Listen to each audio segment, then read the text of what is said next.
Greetings to my lecturer. My name is KUGANES VARMAN and I'm from Group 1. So today we will be presenting about recent challenges in high performance and parallel computing. So let's go.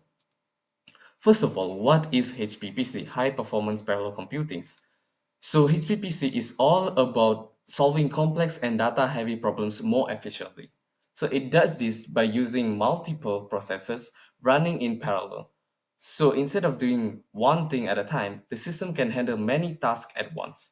So this enables high performance, speed, scalability, especially when working with large data sets or simulations. Because of that, HPPC has become essential in areas like research, industry, and advanced simulations where regular computing just isn't fast enough. Next, why HPPC matters? HPPC is important because it's used in many high demand applications, especially where huge amounts of data and processing power are needed. For example, climate predictions model use HPPC to stimulate weather patterns and forecast climate changes. Genetic sequencing uses it to analyze DNA data faster, which is important for research and medical breakthrough. Financial risk simulation help banks and companies make better decisions by processing market data quickly. And for deep learning model training, HPPC speeds up the learning process for artificial intelligence. So why does HPPC work so well? Because it breaks large tasks into smaller subtasks and then runs them at the same time using multiple processors.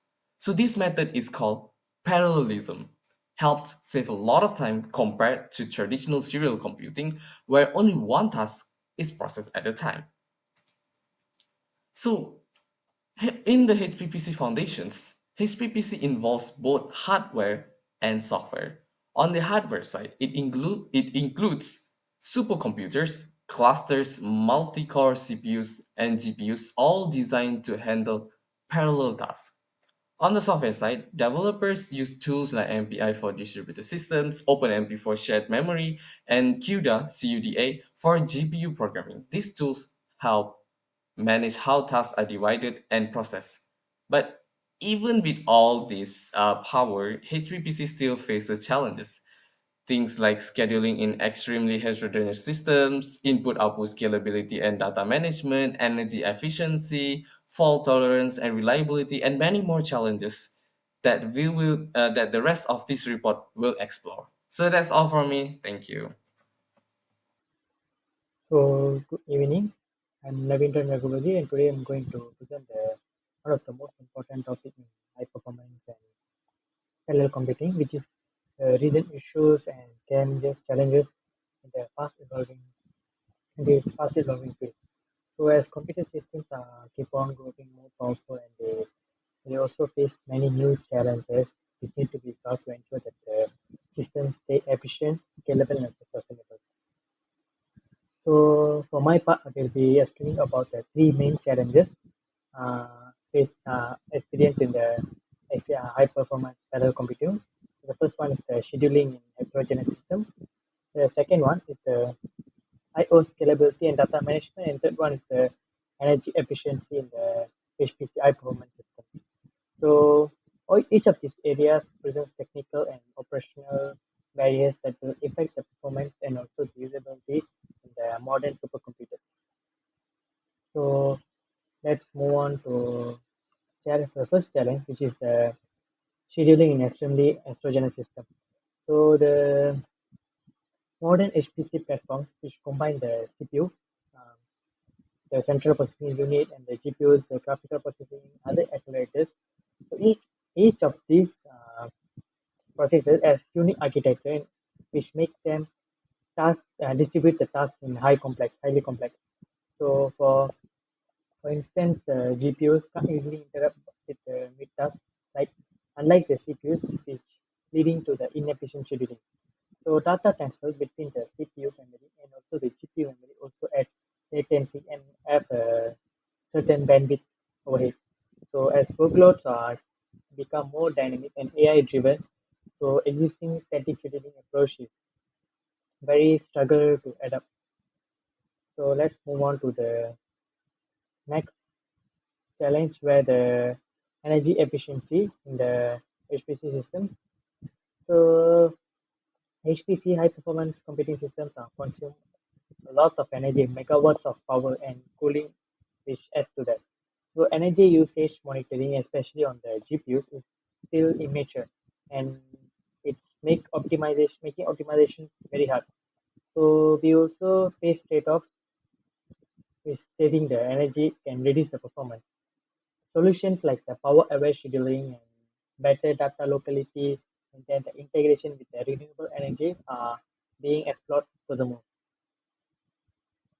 So the last challenge is where the IO scalability in the and data management.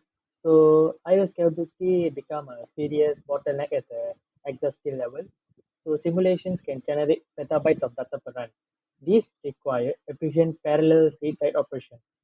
So irregular data access platforms and metadata contention slow down the traditional file system. So without the optimization, the data movement consume a lot of time and energy, which reduces the benefit of compute power.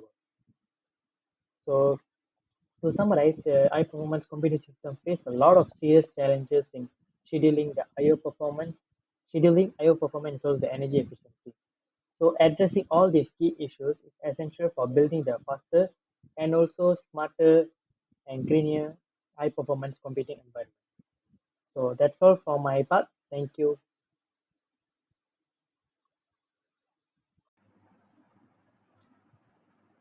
Hi, my name is KUGANRAJ. I'm going to explain about another three challenges in HPC.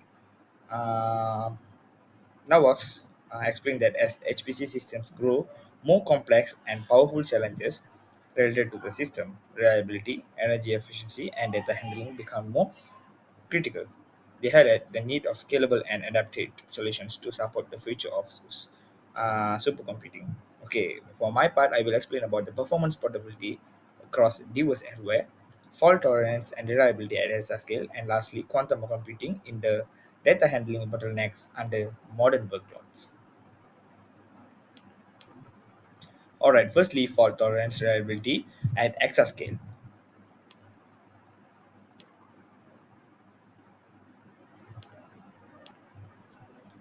All right, system become exposed to many more hardware failures because they increase in SRK, which is billions of costs. It is a major issue to make sure that long in multifaceted applications could work with no corruption or restart. Some methods such as checkpointing, replication, or error correction should be lightweight and rapid. However, such a massive scale, it remains extremely difficult. Since a job might take days to complete, any loss during the process may imply huge losses of money and time too. All right, then. Uh, for checkpointing, it means saving the current process for the of the job so that if the system crashes, the program can continue from the last save point. In large systems, saving the data thousands of processes takes a lot of time and storage space. Secondly, the replication is simply the running of two or more copies of a similar job simultaneously. In case of one of them fails, the other is in place. The solution provides improved safety, however, duplicates the quantity of hardware, memory, and power consumed as well. Lastly, error correction uses the smart algorithms to find and fix small data errors during the program's execution. So, in a nutshell, checkpointing may cause a performance degradation and replication more than doubles resource consumption, and correcting an error involves additional computing effort. The resolution of these problems can be called one of the greatest problems in the study of exascale HPC nowadays. Next will be performance portability across diverse hardware. Alright, the now was explain the HPC system grow more complex and powerful challenges related to system reliability, energy efficiency, and data handling. Okay, the current high performance computing system do not have a single processor anymore. They currently employ a combination of GPUs, FPGAs, and various CPU architectures such as x86, ARM, or RISC-V. This is refers to a heterogeneous system the processors of all types of processor strengths. To take an example, GPUs are suitable towards parallel computing such as its simulations or deep learning. CPUs are suitable in general purpose, and FPGAs are versatile and are programmable on a per operation basis. This diversity, however, poses a big problem.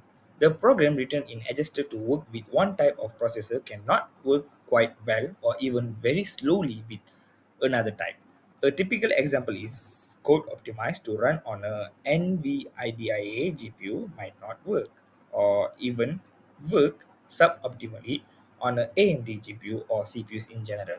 This issue is referred to absence of portability of the performance. Alright, it is very difficult since the memory and execution style of each processor differs. It is still hard to make a code easy to understand and move as well as achieving good performance in all platforms in spite of today. Next will be data handling bottlenecks under modern workloads.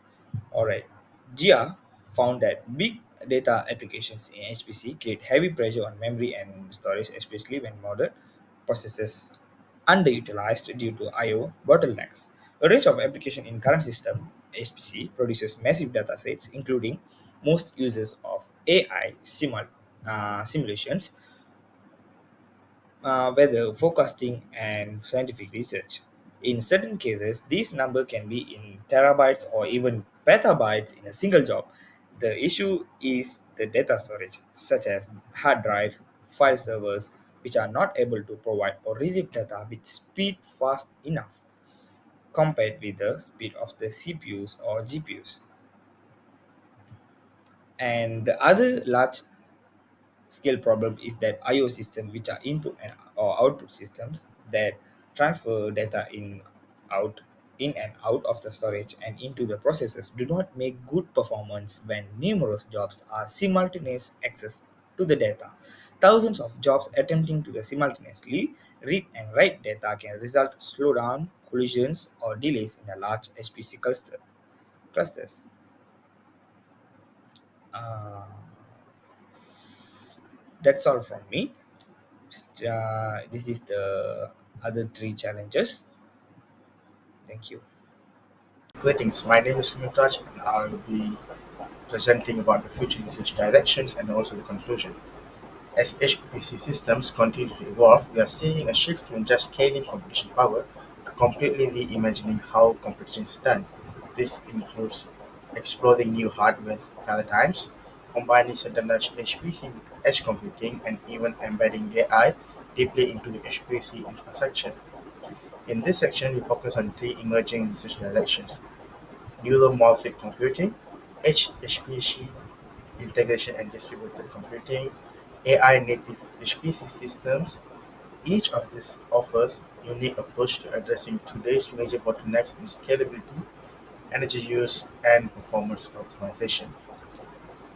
So first up is neuromorphic computing paradigms. Neuromorphic computing takes inspiration from how the brain structures and energy efficiency. While conventional computers may consume kilowatts for intensive tasks, the human brain operates similar function at just 20 watts. Systems like Intel and IBM's True North demonstrate this new model by using spiking neural networks where computation happens only when significant input arrive, just like how human brains work. The system supports event-driven, asynchronous processing that's ideal for dynamic data. Short-term research is focused on creating hybrid systems where neuromorphic processors handle pattern recognition and classical processors handle computation-heavy logic. Key challenges remain in scaling architectures, developing spike-based learning algorithms, and using material like methods for dense 3D integration. Ultimately, neuromorphic computing could enable real real-time, ultra-low power AI systems that brings new type of computing applications. Next up is HPC integration. Traditionally, HPC has been centralized, but this is changing. With massive data generated by sensors, autonomous devices, and IoT systems, Sending all raw data to distant supercomputing centers is becoming unsustainable. That's where HPC integration comes in. It proposes a continuum module where computational tasks are distributed between resource-constrained edge devices and powerful centralized HPC nodes. Edge devices can filter, compress, or extract features locally, reducing bandwidth use and increasing privacy. The architecture enables real-time processing, uh, which is crucial for applications like autonomous vehicle or disaster response. However, the distributed nature introduces challenges in fault tolerance, system occupation, and latency-sensitive scheduling. Future directions include developing self-healing architecture, unified programming models, and federated learning and self-healing systems that coordinate workloads across devices seamlessly. The third direction in the development is AI native HPC systems. Rather than just running AI on traditional HPC setups, researchers are now designing systems from the ground up that are optimized for AI workloads. Large models like GPT-4 require thousands of GPU and weeks of training with dense linear algebra dominating the computation. Future systems will also need to support multimodal AI models that process text, images, and videos, requiring new memory architectures and data handling strategy. One major development is self-optimizing HPC systems, where AI is used to automate the job scheduling, resource allocation, and performance tuning based on live system data. Application that already shows promises is in climate science. AI HPC systems uncover deep patterns and generate projections. In drug discovery, AI models narrow down a promising compound before simulations. The ultimate goal is building a domain-specific accelerators, automated scientific discovery engines, and adaptive system software that evolves with the workload. To conclude, HPPC is entering a critical period marked by both tremendous opportunities and serious challenges. We are not pushing boundaries in computer speed, we are facing limitation in energy efficiency, data movement, software portability, and system reliability. As we scale to exascale computing, where billions of cores operate together, the traditional method falls short. Scheduling heterogeneous environments, managing petabyte-scale data types, data with unpredictable access, and sustaining power-efficient operations are no longer isolated issues; they are deeply interconnected. Fault tolerance becomes crucial too, since even a single hardware failure in a long-running job could mean days of lost progress. On the software side, optimizing one piece of code across all types of processor remains a major hurdle. But these challenges also represents the driving force behind innovation. The field is moving toward adaptive, intelligent computing where systems can adjust to workload demands in real time and optimize its own configuration. With neuromorphic computing, we are exploring entirely new ways to process information. With HPC, we are creating distributed systems that are responsive and scalable, and with AI native HPC, we are designing infrastructure that don't just run AI, they actively learn, optimize, and support scientific discovery. Ultimately, discovering these problems require interdisciplinary collaboration between computer scientists, engineers, physicists, and domain experts. If we can meet these challenges head on, we won't improve HPC, we will redefine the future of science, technology, and how society solve its most complex problems. Thank you for listening.